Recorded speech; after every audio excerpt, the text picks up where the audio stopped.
নমস্কার বন্ধুরা, Kokkalis kitchen 046 চ্যানেলে আপনাদের সবাইকে স্বাগত। আমার আজকের রেসিপি মাছের মাথা দিয়ে চাল কুমড়োর ঘন্ট। এভাবে মাছের মাথা দিয়ে চাল কুমড়োর ঘন্ট রান্না করলে গরম ভাতের সাথে খেতে খুবই ভালো লাগবে।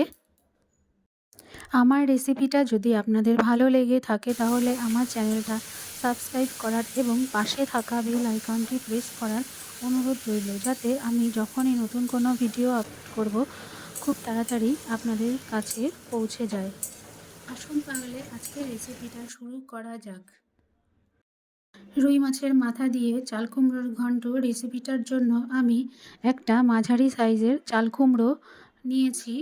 এটাকে আমি দু ফালি করে কেটে নিয়েছি। এবার ভালো করে খোসা ছাড়িয়ে আমি চাল কুমড়োটাকে কুচি কুচি করে কেটে নিচ্ছি।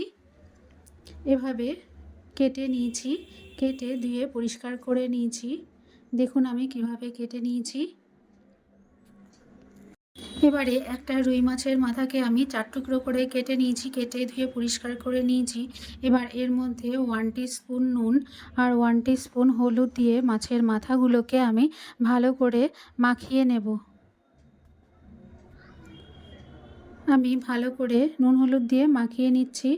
মাখিয়ে আমি 5 মিনিটের জন্য রেস্টে রেখে দিচ্ছি। আপনারা চাইলে বেশি পরিমাণ মাছের মাথা দিয়েও রেসিপিটা করতে পারেন। এবারে গ্যাসে একটা কড়াই বসিয়ে দিয়ে আমি এর মধ্যে 4 টেবিল স্পুন সাদা তেল দিয়ে দিচ্ছি। তেলটাকে আমি গরম করে নিয়েছি। মাছগুলোকে আমি এবার ভেজে নেব। আমি এবার সবগুলো মাছ কড়াইতে দিয়ে দিচ্ছি, দিয়ে মাছগুলোকে ভালো করে ভেজে নিচ্ছি। কিছুক্ষণ সময় নিয়ে আমি মাছের এক পিঠ ভেজে নেব। এবার কিছুক্ষণ পর আমি মাছগুলোকে উল্টে দিচ্ছি। এই পর্যায়ে গ্যাসের ফ্লেমটা আমি হাই রেখেছি। মাছের দু পিঠ ভাজা হয়ে গিয়েছে। মাছটা ভাজতে আমার প্রায় 2 মিনিটের মতো সময় লেগেছে। এবার মাছগুলোকে আমি তুলে নিচ্ছি। দেখুন কীভাবে আমি মাছগুলোকে ভেজে নিয়েছি। মাছগুলোকে আমি কড়া করে ভেজে নিয়েছি। এবারে কড়াইতে আমি সামান্য কালো জিরে আর একটা তেজপাতা ফোড়ন দিয়ে দিচ্ছি। এবারে চাল কুমড়োগুলোকে আমি কড়াইতে দিয়ে দিচ্ছি। দিয়ে আমি 1 মিনিটের জন্য ভালো করে নাড়াচাড়া করে নেব। এই পর্যায়ে গ্যাসের ফ্লেমটা আমি মিডিয়াম টু হাই রেখেছি। এবার চাল কুমড়োগুলোকে আমি ভালো করে নেড়েচেড়ে দিচ্ছি। চাল কুমড়োগুলো একটু নরম হয়ে আসা পর্যন্ত আমি চাল কুমড়োগুলোকে নেড়েচেড়ে নেব।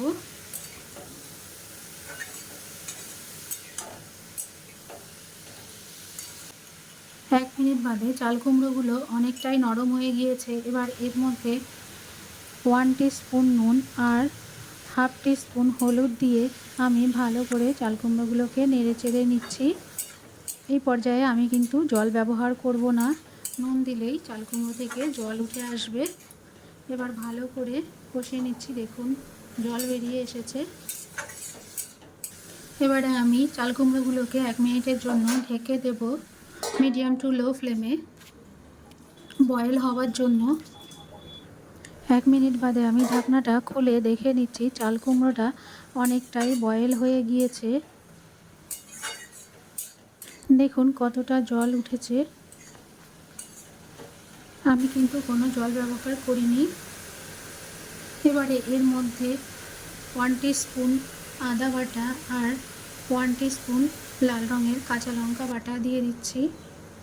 আর দিচ্ছি হাফ টেবিল স্পুন জিরে গুঁড়ো আর হাফ টেবিল স্পুন রাঁধুনি গুঁড়ো। এবারে মশলাগুলোকে দিয়ে আমি কুমড়োটাকে ভালো করে কষিয়ে নিচ্ছি মিডিয়াম টু লো ফ্লেমে। কিছুক্ষণ কুমড়োটাকে কষানোর পর আমি ভেজে রাখা মাছের মাথাগুলোকে দিয়ে দিচ্ছি। এবারে মাছের মাথাগুলোকে আমি খুন্তির সাহায্যে মাঝখান থেকে ভেঙে দিচ্ছি।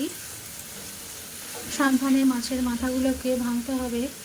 খুন্তি দিয়ে আস্তে করে চাপ দিলেই মাছের মাথাগুলো ভেঙে যাবে।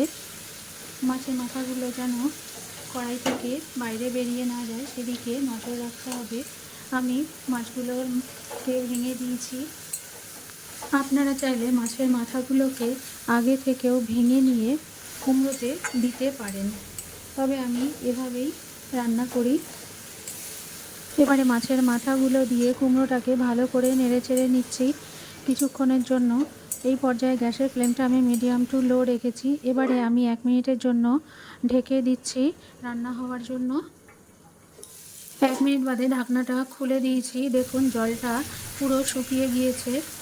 চাল কুমড়োটাকে আমি এবার ভালো করে নেড়ে চেড়ে দিচ্ছি। এবার 1/2 টেবিল স্পুন চিনি দিয়ে কুমড়োটাকে ভালো করে নেড়ে চেড়ে দিচ্ছি। এই পর্যায়ে গ্যাসের ফ্লেমটা আমি লো রেখেছি।